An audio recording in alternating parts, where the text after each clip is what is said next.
Bem-vindos à nossa segunda aula do nosso curso Saiba como defender sua fé católica. Estamos estudando a questão das imagens. Vamos continuando então, vamos ver agora como isso se deu também no Novo Testamento e na tradição cristã. Passaram-se os séculos e o mesmo Senhor que se mantivera invisível quis tomar corpo humano e viver na terra. Quis assim dirigir-se ao homem mediante uma figura, a do Cristo Jesus, que sem dúvida devia ser impressionante. Em sua pregação, Jesus houve por bem ilustrar as realidades transcendentais, o reino de Deus, a misericórdia do Pai, o dinamismo da graça e etc., mediante imagens inspiradas pelas realidades visíveis.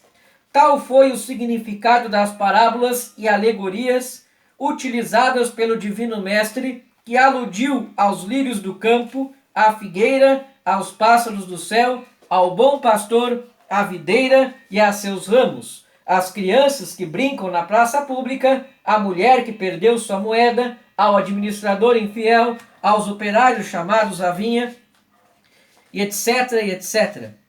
Mas a cultura dos povos evoluiu tornando menos sedutora a prática da idolatria.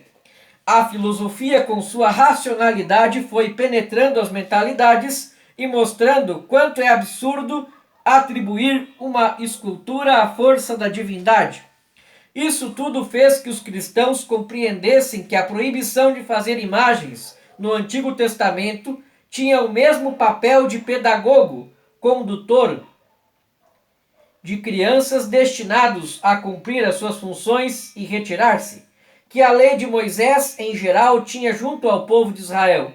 Por isto, o uso de imagens foi se implantando. As gerações cristãs perceberam que, segundo o método da pedagogia divina atualizada na encarnação, deveriam procurar subir ao invisível passando pelo visível, que Cristo apresentou aos homens a meditação das fases da vida humana de Jesus e a representação artística das mesmas se tornaram recursos com que o povo fiel procurou aproximar-se do Filho de Deus. Em consequência, por exemplo, os antigos cemitérios cristãos, as catacumbas, apresentavam diversas imagens, geralmente inspiradas pelo texto bíblico. Noé, salvo das águas do dilúvio, os 3 jovens cantando na fornalha, Daniel na cova dos leões, a casta Susana arrebatada às mãos dos anciãos cobiçosos, os pães e os peixes restantes da multiplicação efetuada por Jesus, o peixe que simbolizava o Cristo, etc. Essa prática pictórica se propagou na igreja, como veremos a seguir. Nas igrejas, as imagens tornaram-se a Bíblia dos iletrados, dos simples e das crianças, exercendo função pedagógica de grande alcance. É o que notam alguns escritores cristãos antigos. Diz São João Damasceno: o que a Bíblia é para os que sabem ler, a imagem o é para os iletrados. Diz São Gregório de Nissa: o desenho mudo sabe falar sobre as paredes das igrejas e ajuda grandemente. O Papa São Gregório Magno escrevia a Sereno: tu não devias quebrar o que foi colocado nas igrejas, não para ser adorado, mas simplesmente para ser venerado. Uma coisa é adorar uma imagem, outra coisa é aprender mediante essa imagem a quem se dirigem as tuas preces. O que a Escritura é para aqueles que sabem ler, a imagem o é para os ignorantes. Mediante essas imagens, aprende o caminho a seguir. A imagem é o livro daqueles que não sabem ler. Nos séculos 8 e 9, desencadeou-se na igreja a disputa em torno do uso das imagens ou a luta iconoclasta. Por influxo do judaísmo, do islamismo, de seitas e de antigas heresias cristológicas, muitos cristãos do Oriente negaram a legitimidade do culto das imagens. Os imperadores bizantinos tomaram parte na controvérsia, mais por motivos políticos do que por razões religiosas. Desencadeada sob o imperador Leão Exáurico, a disputa foi levada ao Concílio de Nicéia II, que na base das explanações dos grandes teólogos como São João Damasceno, reafirmou a validade do culto de veneração tributado às imagens. Com efeito, o concílio distinguiu entre latria, adoração devida somente a Deus, e proskynesis, veneração tributável aos santos e também às imagens sagradas, na medida em que estas representam os santos ou o próprio Senhor. O culto às imagens é, portanto, relativo. Só se explica na medida em que é oferecido indiretamente àquele que as imagens representam. Assim se pronunciaram os bispos no Concílio de Nicéia II. Definimos que, como as representações da cruz, também as veneráveis e santas imagens em pintura em mosaico ou de qualquer outra matéria adequada devem ser expostas nas igrejas de Deus, sobre os santos utensílios e os paramentos, sobre as paredes e os quadros, nas casas e nas estradas. O mesmo se faça com a imagem de Deus, nosso Senhor e Salvador Jesus Cristo, com as da Santa Mãe de Deus, com as dos santos anjos e a de todos os santos e justos. Quanto mais os fiéis contemplarem essas representações, mais serão levados a recordar-se dos modelos originais, a se voltar para eles e lhes testemunhar uma veneração respeitosa, sem que isto seja adoração, pois esta só convém, segundo a nossa fé, a Deus nosso Pai.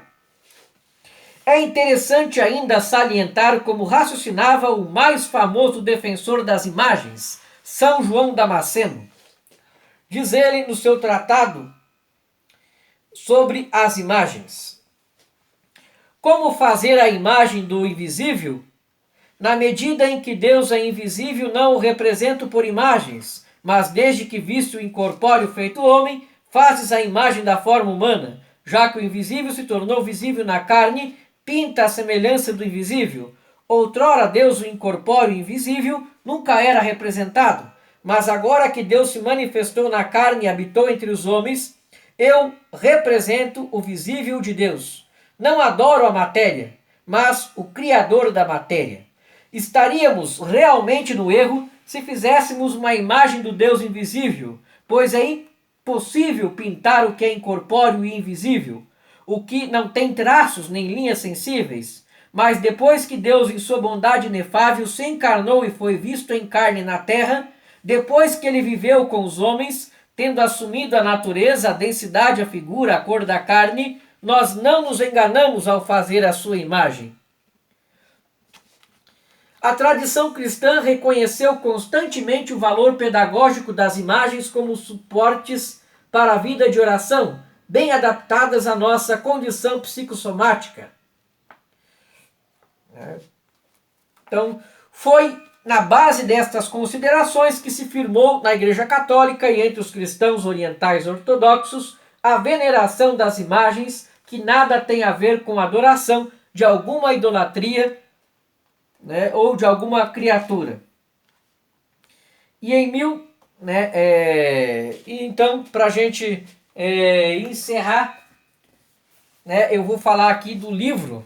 Temos um livro que foi traduzido pela editora Santo Atanásio, que é de São João Damasceno, contra aqueles que condenam as imagens sagradas, contra a heresia iconoclasta, que vale muito a pena ler para também aprofundar a nossa reflexão sobre as imagens. Espero que vocês tenham gostado, espero que tenha ficado um pouco claro, como que se deu essa questão das imagens, como isso se desenvolveu no cristianismo, e que não tem nada a ver com adoração. Adoração é uma coisa e veneração é outra. É como que você ter um álbum de fotografias na sua casa, e lá ter no porta-retrato da sua família, das pessoas, quer dizer que você tem um carinho, você tem uma veneração, e ao olhar aquela foto você lembra daquelas pessoas. Isso que representa a imagem para nós, e isso não tem nada a ver.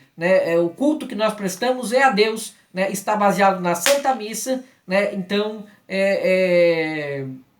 precisaria um pouquinho mais de entendimento talvez da parte de vocês protestantes, antes de sair aí julgando por aí, dizendo que vão ser condenados porque somos idólatras e não sei o quê. Vocês nem conhecem, né? Então como é que vocês podem ficar falando coisas que vocês não conhecem? Não julguem para não serem julgados. Né? Então muito cuidado com esse tipo de afirmações de que dizer, o fulano não vai para o céu. Quem diz que é só a sua igreja que salva?